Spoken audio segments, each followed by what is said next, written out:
Yo, so today I'm gonna be talking about the character, in my opinion, who had the biggest fucking glow up in One Piece. And yes, I hate that fucking word too. I know I sound like a goddamn 13-year-old in 2013, but it's a YouTube buzzword, alright? So let me live. But we're talking about Crocodile, alright? He's the one character that Oda regretted utilizing so early in the story because he had so much goddamn potential. But he's been absolutely cooking in the manga as of late, and nobody really sits down and dick rides him as much as he deserves. But in this video, I will do my due diligence and give him the dick riding that he has longed for, and you know, the dick riding that he deserves. But Crocodile was pretty much the final villain of the first saga of One Piece, I guess you could say, and he was a pretty dope-ass villain. He's basically Baby Doflamingo in just about every way. They had the same objectives and shit, even similar drip. I gotta give the drip award to Croc, though. I mean, just look at him. He's a beautiful man, or, you know, at least I think he's a man. You can never be too sure with all the theories out there nowadays, you know? But anyway, Croc probably has the most broken devil fruit we saw up to that point, and at least best villain devil fruits, because I mean Ace exists, you know, there's an argument there, and it's also the second Logia fruit that we see, no, third. I don't even really count Smoker. Smoker's fruit is complete dog shit. No offense to Smoker fanboys out there if you exist, but Croc uses a Logia like we haven't really seen before, or really ever since Alabasta. Croc is basically a ground type Pokemon in fucking Sandstorm. He's got every fucking sand related ability under the sun, and he's just overall insanely buffed in that fucking biome, like, you know, places with a shit ton of sand, like fucking Minecraft. It's almost a little reminiscent of a Paramecia awakening, like affecting the environment and shit. But Crocodile was able to absorb every single fucking drop of water in an entire country, pretty much. Basically, what I'm saying here is his devil fruit is up there with the OG Admiral's fruits. I mean, that might be a little bit of a hot take, but you know what? Fucking fight me. I don't give a shit. It's completely broken. It has so much fucking utility. He can grab someone and suck all the moisture out of them, and that's more than enough to kill 99% of people. At least those who aren't like the main fucking character. It almost reminds me a little bit of Aokiji with Ice Time and shit like that, but it's arguably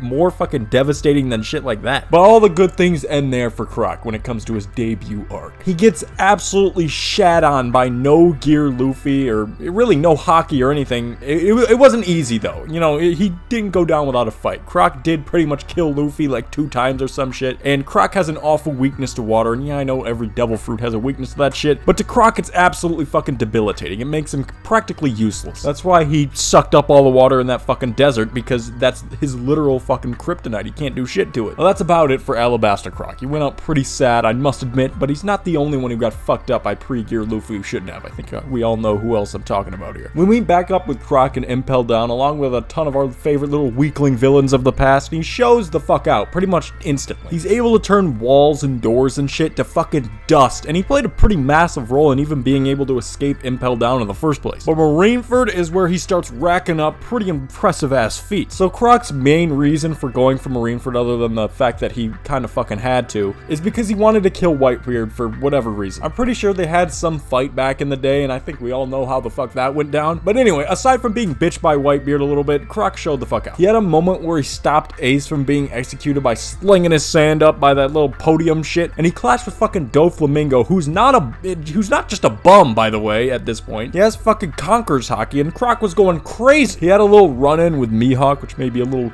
tad bit, you know, a little bit of foreshadowing, you know? And to top everything off, he fucking slashed Akainu in half to pretty much save Luffy and Jinbei's life. If you were to line up everybody at Marineford and look at what the fuck they did and accomplished, Croc was probably the most impressive motherfucker there, and he was the most efficient one as well. He was all over the fucking place. He was getting passed around like a fucking blunt, but, you know, in a good way, of course. In my eyes, his reputation after Marineford was completely saved from being just another one of Luffy's bum-ass fucking victims. Also, a little side note, I love how Oda is keeping pretty much every villain relevant, with the exception of like a couple maybe. I kind of wish Alvida had a little bit more of a role, since she was like the first villain of the entire fucking story, but she is on the Buggy hype train now, and she pretty much lost every bit of personal ambition that she had. Buggy absorbed that shit like he did with all of his measly subordinates. But anyway, back to Croc. He doesn't do much for a while, just like kind of everybody fucking post time skip, but Jesus Christ, the next time we see him he goes fucking nuts. So he saved Buggy from a fucking fleet of Marines going after all the warlords and shit. I'm starting to notice that, you know, Crocodile is kind of a little savior. He's fucking saving everybody's life for some goddamn reason. I think he just has beef with the Marines and wants to piss him off. But it looks like our boy learned how to use Hockey Owl and all of its little sand shit, you know, little grains of fucking sand. It could just be the shading, but you know what? I'm gonna roll with it. It looks like fucking hockey. If you look at it in the past, it's not as dark, you know what I'm saying? But there is a little bit. You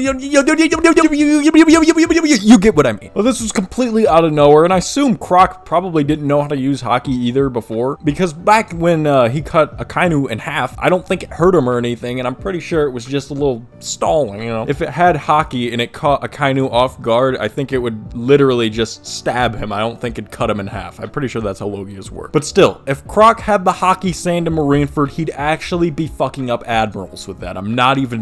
Seriously, I don't even think that's a long shot. Now that I really sit and think about it, I think he probably had the biggest jump in power out of anyone who isn't like a fucking straw hat pirate in the entire series. At least from when we see them initially to now. Blackbeard and Kobe, I guess, are in that conversation too. Sabo might be, but Sabo was always kind of nasty and he was introduced pretty late. Lucci might be in there to just seeing what he's doing in the fucking manga right now, but it did take Gear 3 Luffy to take him out initially, so he was, yeah. Croc was beat by a complete dog shit version of Luffy, and now I think it's safe to say that he could compete with other Yonko vice captains, you know, like Ben Beckman, fucking Marco, Katakuri, maybe King, guys like that.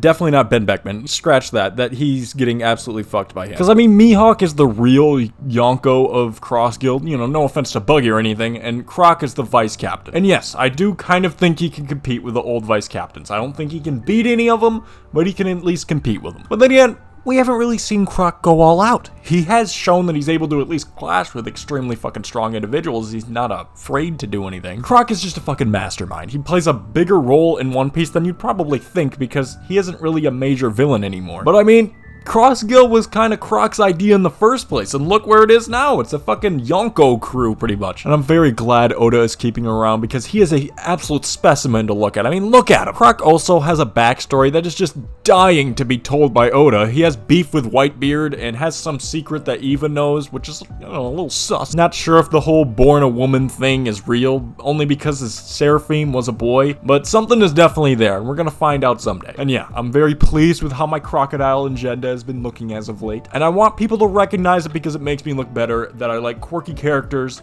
that nobody else gives any mind. It makes me very unique and it makes me feel very special. Yeah,